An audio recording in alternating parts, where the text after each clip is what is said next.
ધાનેરા તાલુકાના સોતવાડા ગામ નજીક આવેલ પદ્માના ધોરાવાલી જગ્યા ઉપરથી નાના ભૂલકાઓ અંદાજિત 2 થી 3 કિલોમીટરનું અંતર કાપી ચાલતા બાળકો આંગણવાડી કેન્દ્ર ઉપર આવી રહ્યા છે। આંગણવાડી કેન્દ્ર ઉપર ફરજ નિભાવી રહેલા કાર્યકર મહિલા કર્મચારી 15 જેટલા બાળકોને સાચવીને કાચા સેરિયા ઉપરથી પાકા ડામર રસ્તા ઉપર લઈ આવી રહ્યા છે।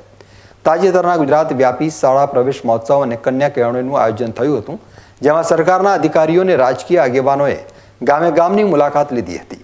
તો બીજી તરફ મુખ્યમંત્રી ભૂપેન્દ્રભાઈ પટેલની સૂચના મુજબ ગ્રામીણ વિસ્તારમાં ગ્રામજનો સાથે લોકસંવાદના કાર્યક્રમો ચાલી રહ્યા છે અને આ બંને કાર્યક્રમ સોતવાડા ગામમાં પણ થઈ ગયા છે।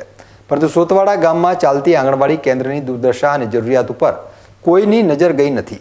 ધાનેરા શહેરની નજીક આવેલ સોતવાડા ગામમાં આંગણવાડીનું કેન્દ્ર કરધાણી જતા માર્ગ ઉપર ચાલે છે। જોકે સરકાર દ્વારા બનેલા આંગણવાડી કેન્દ્રો પણ સુવિધાનો અભાવ છે।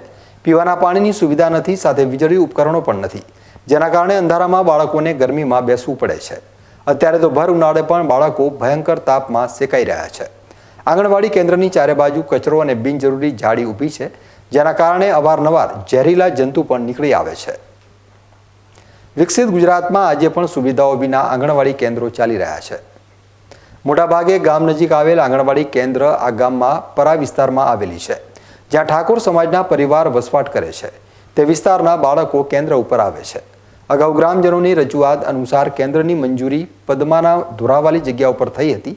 જોકે જમીન ન મળતા એ સમયે આંગણવાડી કેન્દ્ર અન્ય જગ્યા ઉપર ઊભું કરવામાં આવ્યું હતું, જેના કારણે વર્ષોથી બાળકો અને આંગણવાડી કેન્દ્રની મહિલા કાર્યકર પગપાળા આવે છે। બાળકોની માતાઓએ જણાવ્યું હતું કે કેન્દ્રમાં યોગ્ય સુવિધાઓ આપવી જરૂરી છે અને જો પદ્માના ધોરાવાલી જગ્યા ઉપર કેન્દ્ર બનાવવામાં આવે તો બાળકોની સંખ્યા વધે તેમ છે। પદ્માભાઈની વિસ્તારમાં મારા છોકરા લઈ જવાના છે।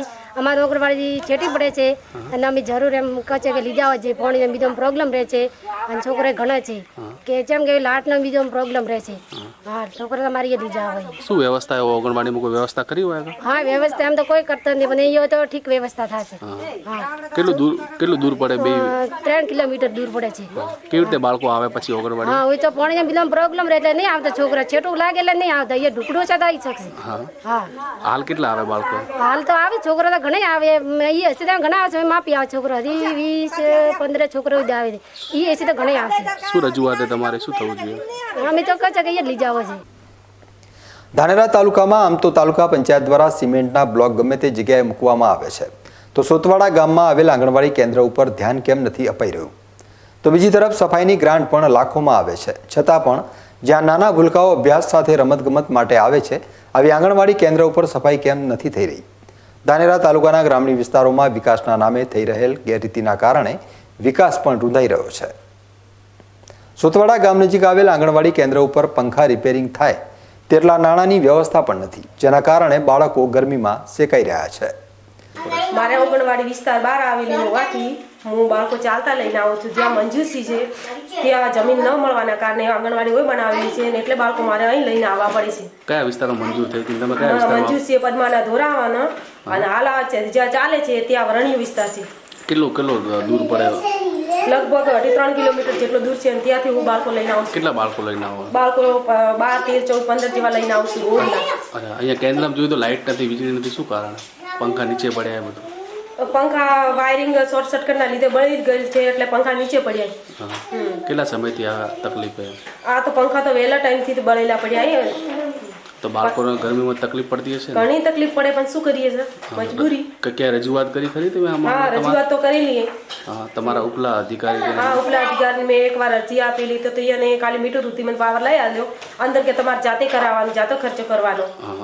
નહીં ખર્ચો તમારી પાસે? અમારા ભાઈ એટલો ચાથી ખર્ચો હોય, આ તો આખું બધું કરાવવા તો 5 થી 6 હજાર ખર્ચો થાય, બધું વાયરિંગ વગી કરાવવા જઈએ તો। ધાનેરા તાલુકાના ગ્રામીણ વિસ્તારમાં સુવિધાઓ ઓછી અને ફરિયાદો વધી રહી છે।